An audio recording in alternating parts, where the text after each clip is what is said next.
So we must do two things, two great things together, to encompass that enormous new view that lies before us, but to encompass it within the framework of science, to see it within the whole categorical framework of science, and to see that these two are not separate, but that they are wedded. The bigness of the idea, the newness of the idea, the greatness of it is one with the structure of science, the structure of being itself.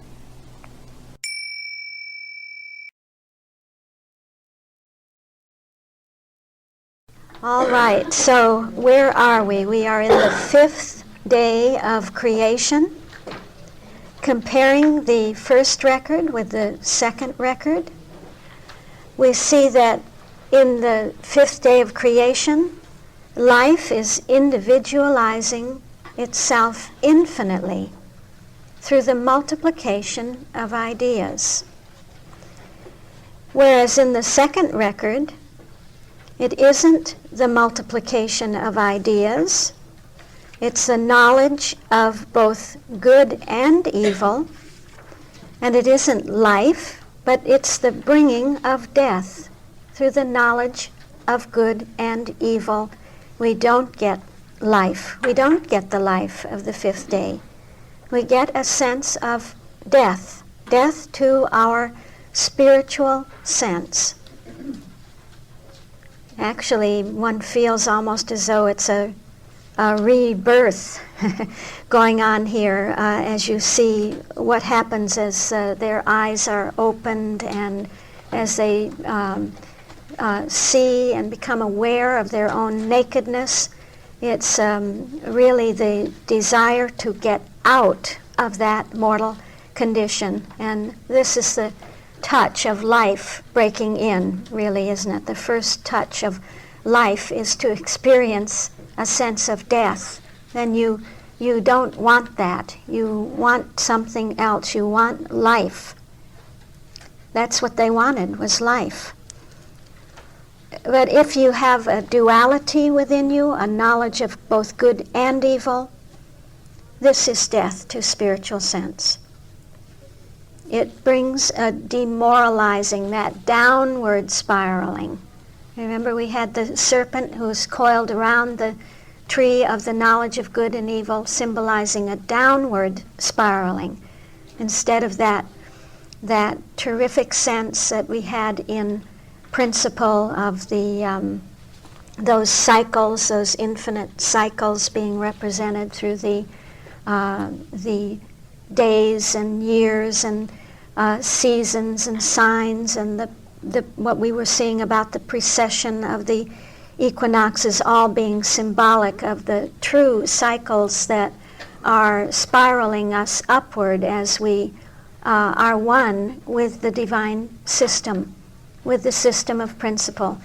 As we are brought into coincidence with and isomorphy with the principle, we feel that we're just spiraled upward.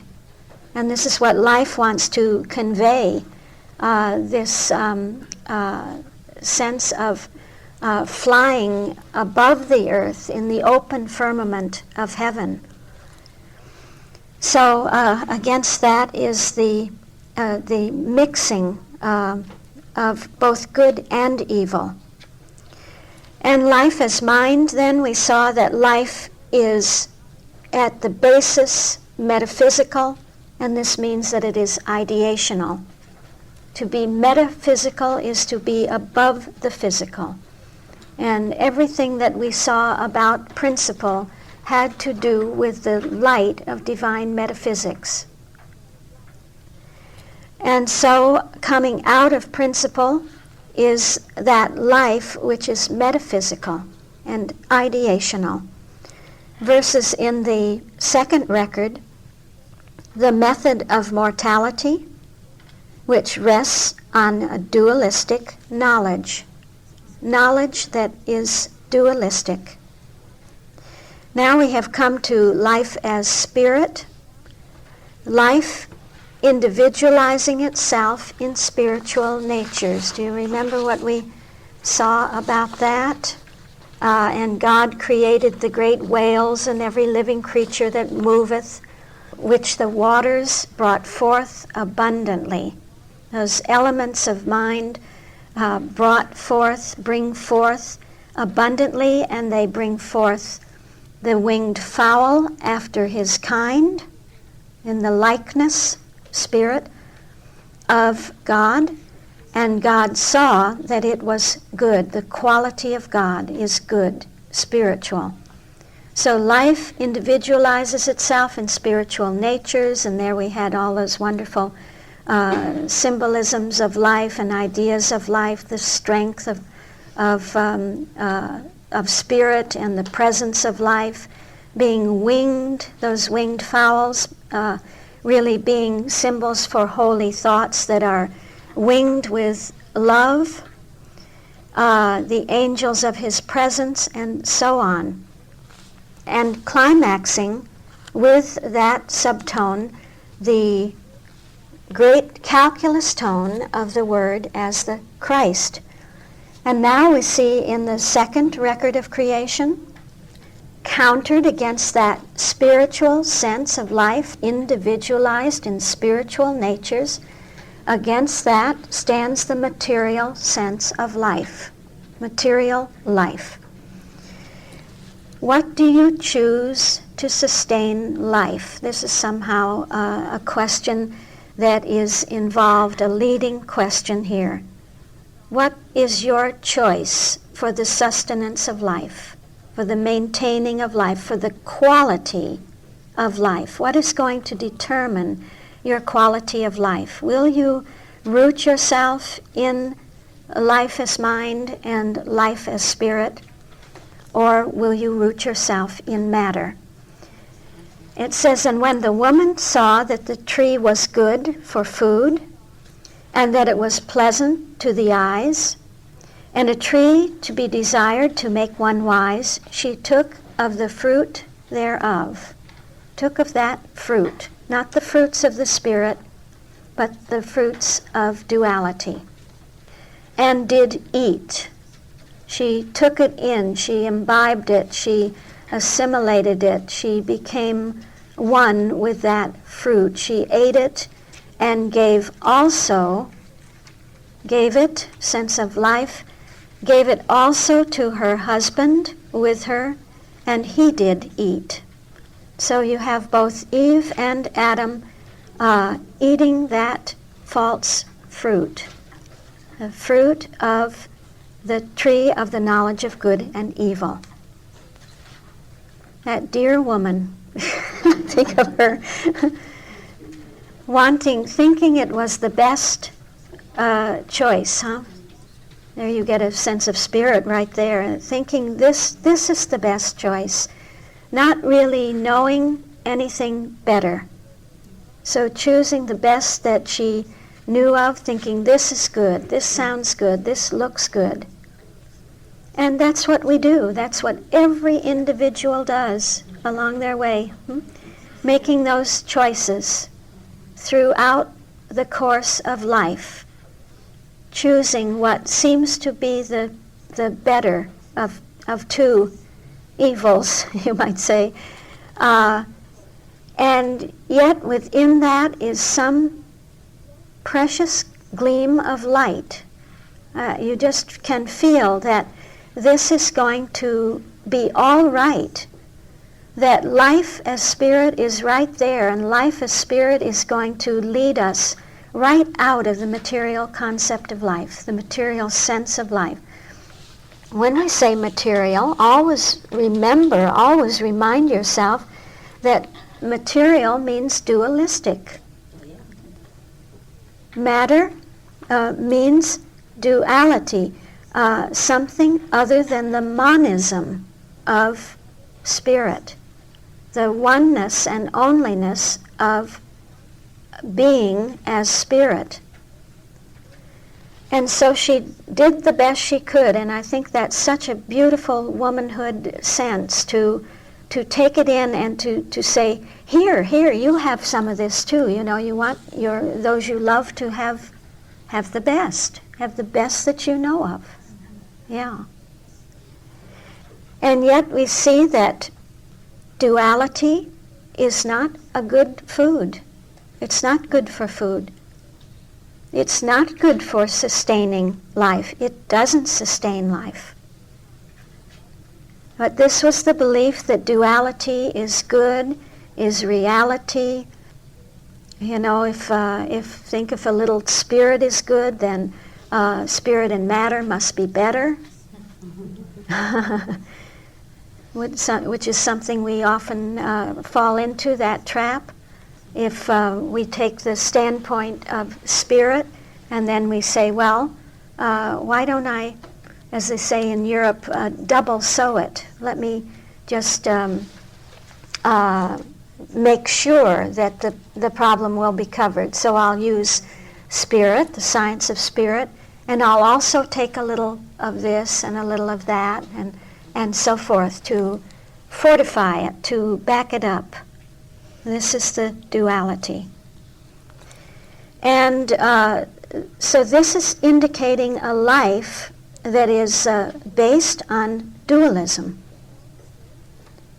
And it has no sustaining effect. It actually gives us indigestion, doesn't it? Trying to assimilate that food, that tree, that fruit of the tree of the knowledge of good and evil. Trying to assimilate that. It really doesn't assimilate. So we get that sense of feeling something's wrong. It isn't digesting. I can't assimilate it. I can't become one with it. And how can I get rid of it, you see?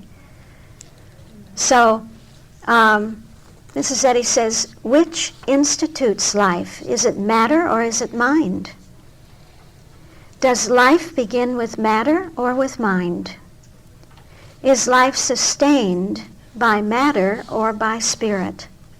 Certainly not by both. Both being the opposite of spirit. So that is the closing out, really, of the Word as the Christ.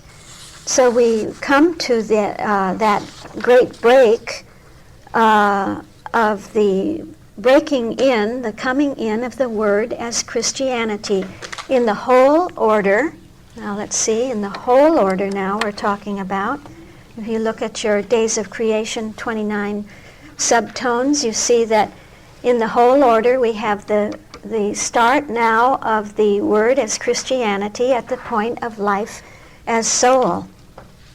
We also have what somebody called a double whammy, which we just had a double whammy, because we had in life not only the closing out of the overall tone of the Word as the Christ, but we said that in life itself we have the four. So we had also the Word as the Christ in the four of the fifth tone. Are you still with me? Good. And now we have not only the start of the overriding sense of the calculus at the point of the Word as Christianity, but in the fifth day we also have the Word as Christianity coming in. But let's just talk about that third section coming in, that third aspect of the calculus of the Word. What does the Word as Christianity mean? We said that it is now going to be a change from the seed within itself, from the sense of the infinite reproducibility of the idea of the creative elements, to a sense of the multiplication of the divine idea. What is the divine idea? Up to this point, it's everything up to this point that we have. This now constitutes the divine idea. And we're going to see the multiplication of that idea, the dominion of that idea. So we go from the standpoint of life as soul up to truth as principle. And why is this Christianity? What is the tonality of Christianity? Christianity is that which now holds. You know that Christianity is the outcome, isn't it, of the Word and the Christ. What is the outcome of the Word and the Christ? All that which has been brought forth through the days of creation up to this point is held by Christianity, held in an outcome, in a universe, in a field of creation, so that we have brought forth through the Word is the Word and the Word is the Christ, an unlimited field of creation. This is what we will see now, that this is an unlimited field.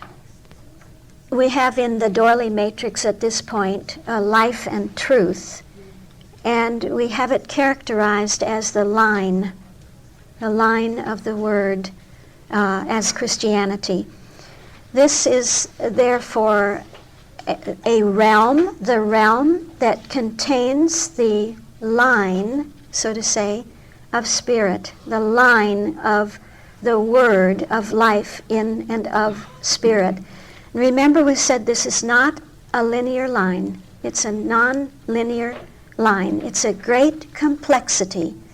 Didn't you feel that as we went? You know, when we started with the first day, it seemed so simple, so straightforward. Then we came to the second day, to that firmament. We thought, yes, this too is very, very clear, very straightforward. And so with the beginnings of the third day, and it seemed then that the moment we touched the Word as the Christ, that this enormous growing complexity came in, right? This is the complexity now that is held by Christianity and will be multiplied, the multiplication of the Word as the Word and the Word as the Christ. The multiplication of that idea is bringing out the great complexity of the line of spirit, a spiritually non-linear line. You know how Mrs. Eddy, what she would give as the counterfeit of that line, I think is an amalgamation. I believe it's an amalgamation, you see, a conglomeration of opposites. That's really what we find in the second record, that there is a growing sense of amalgamating everything, you see, of mixing and matching and combining and sticking together opposites. Conglomeration of opposites. So here we have the outcome as a realm that holds and contains all the abundant wealth of the Christ translation. And that abundant wealth has the faculty, the characteristic of multiplying on itself, of having dominion. It's the dominion of a self-conscious creation that we will see. So we can look then at life as soul. And it's here that the text says, and God blessed them, saying, be fruitful and multiply. Have we had that before? No, we never had that before. We never had the be fruitful and multiply and fill the waters in the seas and let fowl multiply in the earth. You hear the difference? Life as soul, and this is now life multiplying itself infinitely And where is this going on? It's going on in spiritual sense. Going on to spiritual sense, she says. Her marginal heading is the multiplication of pure ideas. Spirit blesses the multiplication of its own pure and perfect ideas. You get a touch of soul with its own pure and perfect ideas. Also, perhaps a little referring back to the Word as the Christ. Spirit blessing the multiplication of its own pure and perfect ideas, those ideas that are there, that have been brought forth and reproduced by the Word as the Christ. And she says, from the infinite elements of the one mind, from the waters, emanate all form, color, quality, and quantity.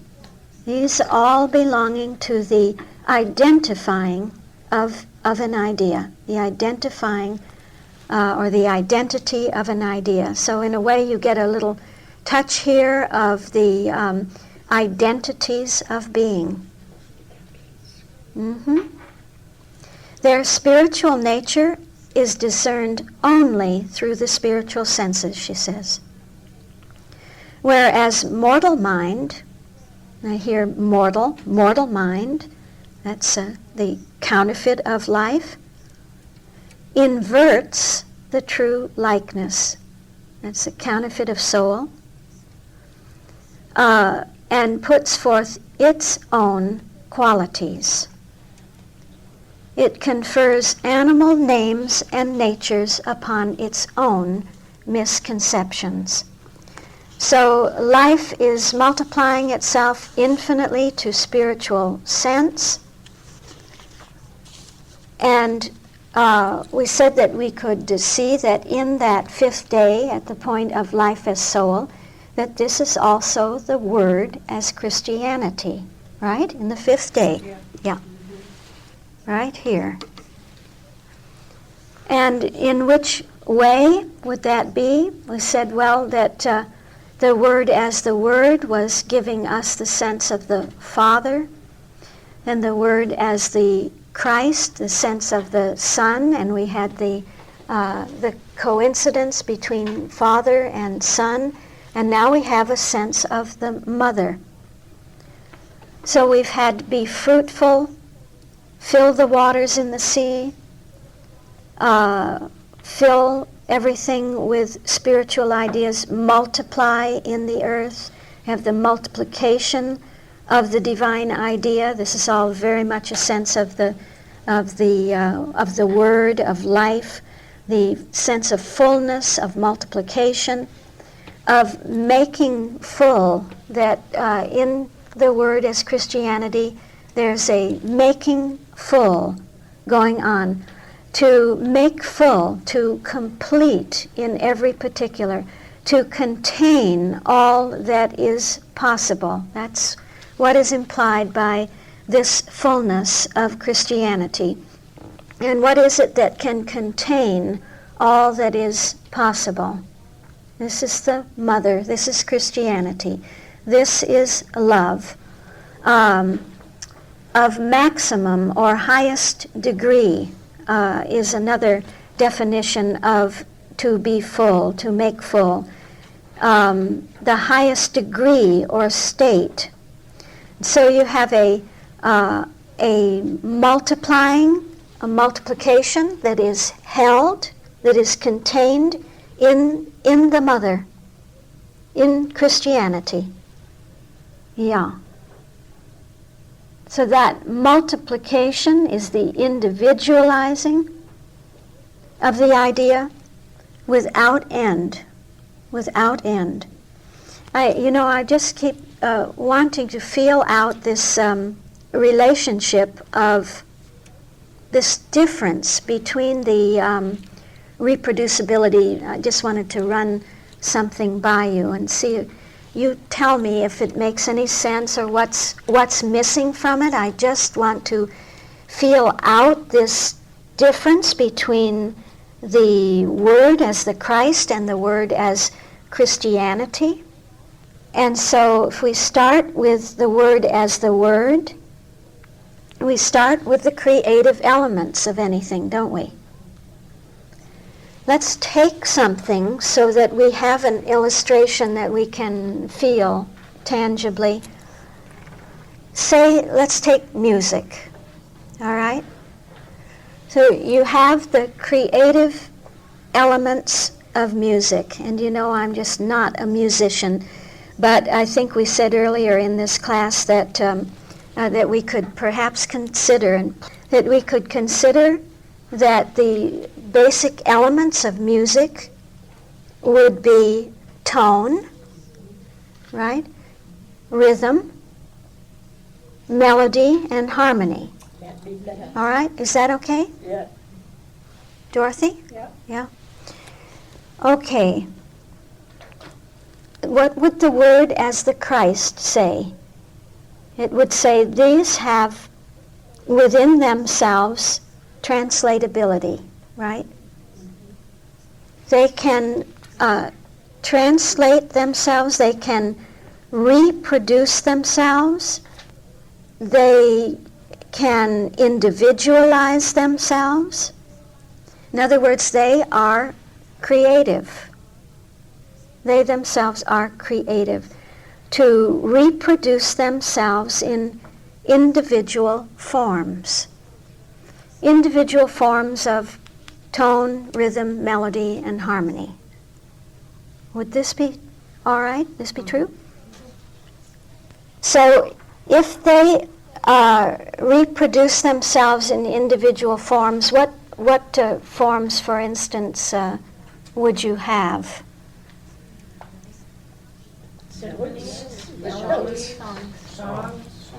Songs, overtures, concertos, sonatas, symphonies. What was that? Different genre of music. Different genre of music. Ooh, I like that. Yeah.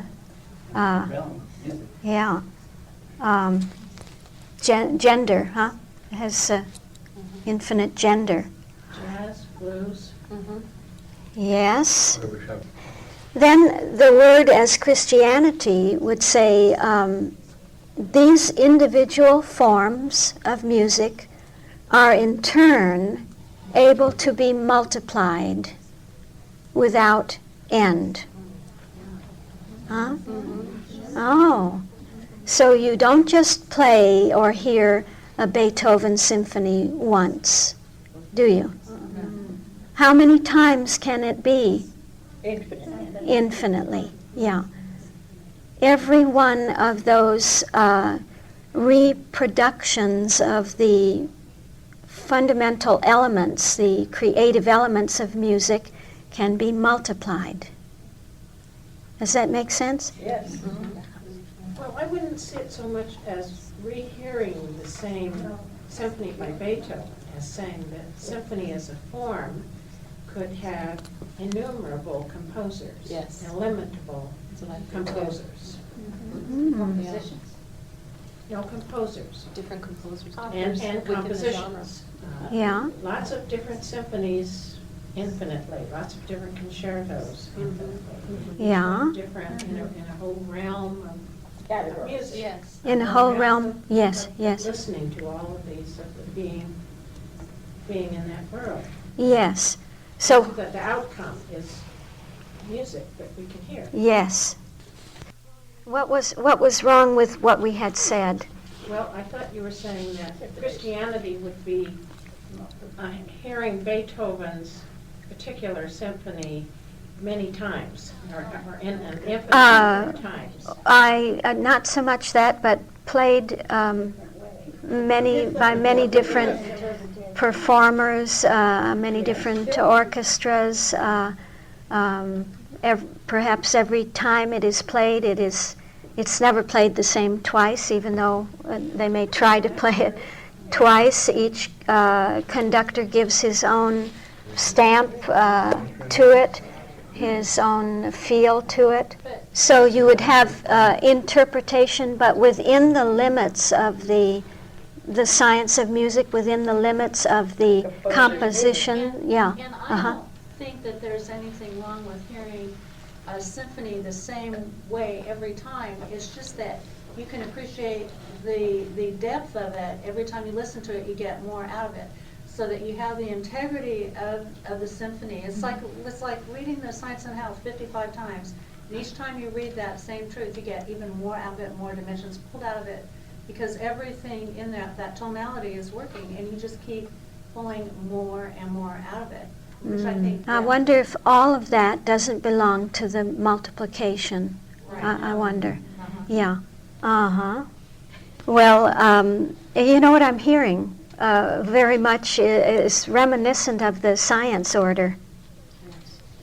So you remember the science order will always give us the being sense, that sense that lies behind the creative and the generative sense of the word. Science is the word. You have the identities of being, soul, and life. And then in science as the Christ, you have the rules, really, for how these identities of being are calculated, are restructured, can be restructured. And they can be restructured without end. I mean, we never come to the end of musical compositions, do we? I mean, you would never say, well, now, so-and-so just wrote the last song that could ever be written. You know, it can't happen, because the fundamentals are so fundamental, because the creative elements are so fundamental. The identities of being, as we call them in the science order. And because the rules of the structural rules of the Christ are so precise and so ideal, spirit and truth, that there is no limit to the restructurings that are possible of those identities of being. What is it that holds all of those truths, so to say, because you have really spirit and truth bringing out the infinitude of truths that are possible about that subject. Then we would see that it's really Christianity, it's love and mind that hold or contain the whole realm, the whole sphere of the possibilities of those identities when they are rightly related to each other, rightly calculated. You see, in the Christ, it's a Christ that calculates, and there are rules of calculating properly, so that you don't just get a combinatoric result, anything coming out, and that it would not be musical, if we're talking about music, or it would not be scientific in nature. And so then the science sense would be that you would see that there's actually one principle, that the identities of being are the identities of one principle, and that it is that principle which really holds within itself the structural rules for calculating those values, those fundamental values, and that everything is held in the principle. That really that principle is a word, Christ, Christianity. It is soul and life, spirit and truth, mind and love.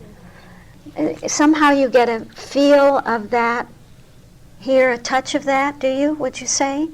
That in with the fundamental elements in word as word, you have that which then the Christ can take and calculate and reproduce without measure. And then you have that realm of Christianity which holds that wealth. And Christianity, in the science order, gives to each instance of a calculation its place value, gives to it place value, and reflects. You see, everything within that realm reflects everything else. This reflection has a lot to do with the multiplication, too. We think, and I probably won't put this into the scientific terms you're used to, but it seems to me that we think in terms of manifestation, reflection, but that's dependent upon the individuality of that which is expressing it. And in music, you could have 4 or 5 different violinists playing the same piece of music, and they would play it within the constraints of the composer. Yeah. But each one would bring to it the sensitivity of their own hearing of it, Yes. of the way they played it. Yes. And depending upon their expertise, it might sound almost sometimes like you were hearing 2 different pieces of music, simply because of the manner in which the violinist expressed the tones and the music through the way he played it. And I'm sensitive to this because I have, for instance, Beethoven's Fifth Symphony is one of my favorites. I have some pianists who can play this, and it makes me sit up and shiver, and others I want to turn it off because they haven't touched that tone or that feeling Yeah. that's really there in the music. Yes. And it seems to me that when we think of the infinite individuality of the expression of the qualities, I mean, they say there's no 2 snowflakes alike, there's no 2 roses alike. This is the infinite individuality. All may be roses, but none are identical. And I think in the expression of music, it really comes down to who is the instrumentalist who's playing it, who will make the final determination of what you hear. And, to me, then that becomes that individual expression which most relates to science. And every expression belongs to that realm. In music, every expression of music belongs to the realm of music. Let's just leave that with you. And, these are such deep spiritual questions and categories, and one just longs to feel out and sense out and understand what they are. So we don't know everything, but we're feeling our way, and we're open, and we don't want to try to calculate humanly. We just want to be open to the greater sense of what these categories mean. That's all. So we've been looking at the Word as Christianity in the 5th day of life, and it is that sense of the mother. If we look at the 2nd record of creation, what do we find? We had in the 1st record, when we took that subtone from the standpoint of life as soul, we saw the sense of multiplication being tangible, being real to spiritual sense, that this multiplication of life is going on in spiritual sense. And now when we come to the 2nd record of creation, we see that it is a multiplication, that it is the multiplication of the corporeal senses, what the corporeal senses multiply, and this is the multiplication of mortality. So their eyes are opened. That's what the reference says there. And the eyes of them both were opened, having partaken of that fruit, and they knew that they were naked.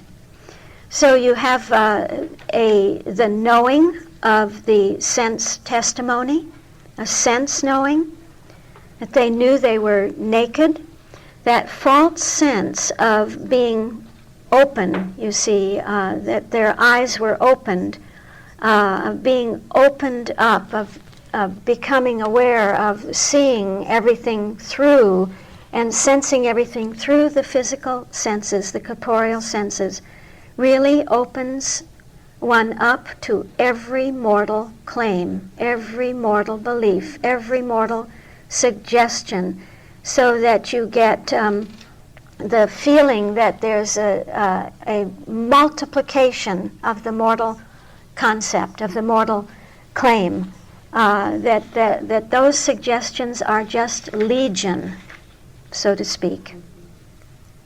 Counterfeit of the word as Christianity. Just a whole plethora of suggestions. So that one's universe, when we look through the physical senses and think that we can know good and evil through the physical senses, that this is a universe of duality. Then, when we have a universe of duality. Counterfeit of word as Christianity. So that we say, well, now we know. How do we know? We know through the 5 physical senses, the corporeal senses, and these senses heighten and multiply the claim of mortality to us. Is that not true? Yes. Yeah. Amazing. It starts with the input that you had with the false elements Mm-hmm. in the word. Yeah. It's calculated, and what's the outcome? So the outcome is knowing good and evil. It's a universe of duality. Yes, a universe of duality. Right, right. So Mrs. Eddy says, what do we gain from the 5 corporeal senses? Human knowledge, material sense. Is this knowledge safe? She says, when eating its first fruits brings death. So, is it safe? This is a soul tone, of course. And she says, no, it isn't safe because it brings you death. It deadens your spiritual sense. So that is the tone of life as soul and life as principle in the first record. And the evening and the morning were the 5th day. Beautiful. This is where she speaks of advancing spiritual steps, in the teeming universe of mind. Do you hear Christianity? The teeming universe of mind. Lead on to spiritual spheres, Christianity. Spheres within that universe, a universe of spheres, a universe of universes, is what we get when we follow the way of the word of life, when we follow the true record of creation. This is life as principle. The method of life is given, the method really being advancing spiritual steps. Let your steps go forward. Go forward on the way of life. And you are going forward within that universe of mind, within the word as Christianity, and that this leads to spiritual spheres and exalted beings. Think of those spiritual spheres. I think what we're doing over these days is a spiritual sphere, in a way, isn't it? We're moving within a spiritual sphere. This is only one individualization of that principle, what we do together. This same subject can be presented over and over and over again and never be the same twice, even though its deep structure, its principle would be the same. Yeah. So we have a class on the East Coast, we have a class on the West Coast. These 2 classes are not the same, but the deep structure of them is the same. The principle of them is the same. What is that? That's the individualization of life. And life doesn't say, well, one is better than the other, or that one is a better interpretation of the other. Oh, look at look at the epitome. The method of life leads through scientific interpretation to an exalted sense of being. You see, life allows for there to be an interpretations of the principle, individuality coming forth on the basis of interpretation, but scientific interpretation, you see. That which is aligned with, one with science, then. You see, you don't want to repeat something. To repeat something would not be to individualize it, not be to have it be individual. This is a sense of deadness comes in when you repeat something. It's not life. Life is principle. So we get spiritual spheres. Everything we do of this sort is somehow a spiritual sphere, and it leads to exalted beings. It exalts us. Life exalts. If you repeat something, if you try to get it the same, if you think I have to say the same thing over again that I said before, this is not an exalting thing. It's not inspiring at all. And everyone feels it. The one that is giving it feels it. The one who's listening to it feels it. They don't perhaps know what it is, but it's a repetition. Do you see what I mean? So scientific interpretation comes up at this point. And she says scientific interpretation is the motion and reflection of deific power. Can only be apprehended when divine science becomes the interpreter. So divine science, so to say, brings forth the interpretation, a scientific interpretation, and only divine science can be the interpreter of that interpretation. And if we take that same tone as the word as science, it's again having to do with interpretation now that the word, as the Father, the word as the Christ, as the Son, the word as Christianity, as the Mother, now are brought into oneness or into one, brought back to one principle, life as principle. And that one is having all to do with interpretation. In that teeming universe of mind, there's no more need for new creations. It's a sense of fullness. So those exalted beings, you reach the point now that there's no more need for a step-by-step progress, that it is an ascended sense that comes out.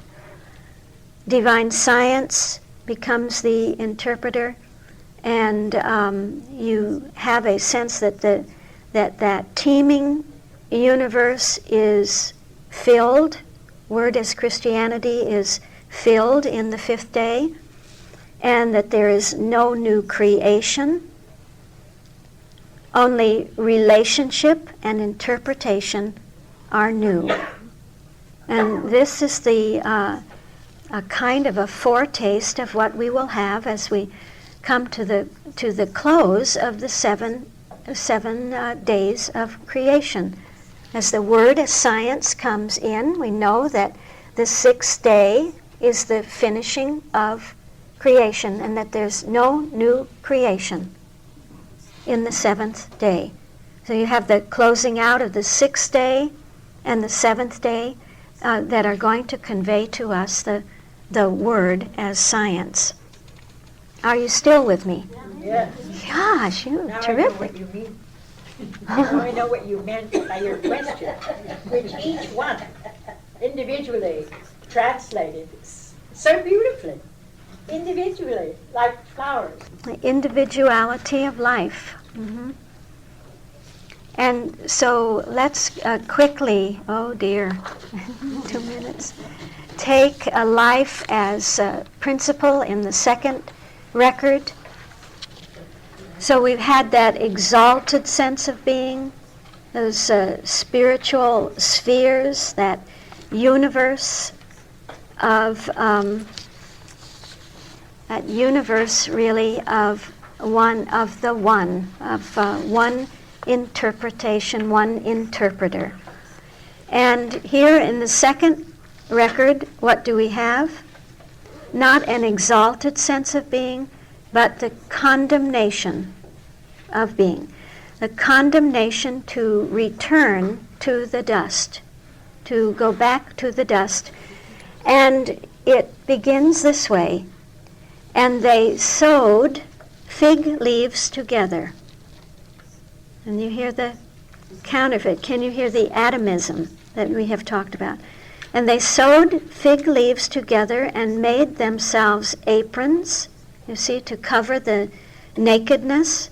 Said, how can we cover this sense of being naked? Let's try to make the best of it. We need a system. We want a system. It's the first faint appearing of that desire for a system, for science. So we need a system so that we can make some sense of this whole thing. And so they sewed those fig leaves together and made themselves aprons.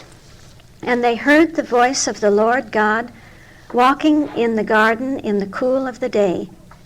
And Adam and his wife hid themselves from the presence of the Lord amongst the trees of the garden. So they have this plethora of suggestions now that have come. The whole mortal concept is multiplying to them because their eyes have been opened. They are looking at the whole thing through the physical senses, right? And that has multiplied the mortal concept to them. And now it's the desire, how can we make sense of all of this? So mankind looks for some kind of a system to explain it all, some kind of a system to interpret life. How can we interpret mortal life? So you have all these systems, don't you? You have religious systems, you have psychological systems, you have the systems of the physical sciences, medical systems. What else? What else? All the educational system, all of those isms, all of the ologies belong to that attempt to find a system.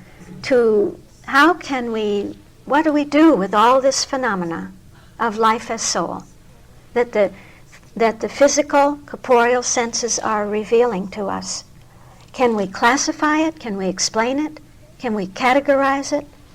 Is the first tendency a beautiful thing, sewing the fig leaves together, trying to make a system, trying to make sense of it, to deal with that nakedness, and to find a scientific interpretation of being. Isn't that really beautiful? It is beautiful that mankind is looking for an interpretation. Mankind is looking for an explanation to being. What is being? What is this life all about? What a beautiful thing. And so it's that attempt is filled with failures, filled with success. Filled with success. That there's no system that can explain being except the science of being. The science of being. And so that failure is the success of life as principle, which says I'm driving you right out of every limited concept of the one system of life. I'm driving you to the true method of life. I'm driving you to the tree of life, which is to have one divine principle. So we see that psychology doesn't work, physiology doesn't work, philosophy doesn't work, physics doesn't work, religious systems don't work, educational systems don't work. But they are the first faint attempt, the first faint touch of science, capital S, divine science breaking in. Okay. Tomorrow morning, we'd best meet at 9, and we have that wonderful tone of truth and that beautiful tone of love.